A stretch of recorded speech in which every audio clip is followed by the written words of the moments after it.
तनी मूर्ति बनावे माई के सुनय धनिया हो। होई गड़बड़ी त बता दीहा हमके सुनय कनिया हो। त कैसन चाही मूर्तिया जान, रूप चाहे सोनर मीठा मुस्कान, तू बना दसैया माई के मूर्तिया ये जान। सब देखे देखे थके ना सूरतिया ये जान, तू बना दसैया माई के मूर्तिया ये जान। तू बना दसैया माई के मूर्तिया ये जान। Presented by Saddam Gurukpriya। तू बना दसैया माई के मूर्तिया ये जान। मटिया सने में तू क दीहा मदद, माई तोर कमाई कुल दे दी है नगद।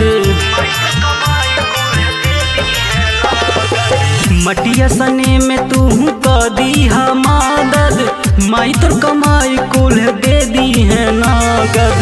तोहर के लाके देम पानिया हो, काहे के तोहर बानी कानिया हो।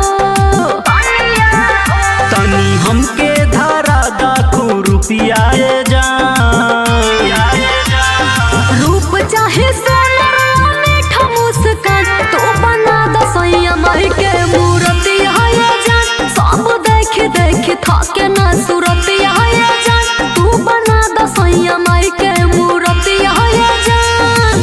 Presented by Saddam Gurukpriya। तू बना दसैया माई के मूर्तिया ये जान। म्यूजिक डायरेक्टर मिथिलेश भोजपुरिया। तू बना दसैया माई के मूर्तिया ये जान। मूर्ति बना के हम क दे हम रेडी, मैया के नाक धनिया दीहा तू छेदी। मूर्ति बना के हम क दे हम रेडी, मैया के नाक धनिया दीहा तू छेदी। अपना हाथ सिंगार करब हो, रची रची माई के सवारब हो। कहे प्रिंस सजैहा सूरतिया जान, रूप चाहे सोनर मीठा मुस्कान, तू बना दसदम माई के मूर्तिया ये जान। सब देखे देखे थके ना सूरतिया ये जान, तू बना द अभिषेक माई के मूर्तिया ये जान। Presented by Saddam Gurukpriya।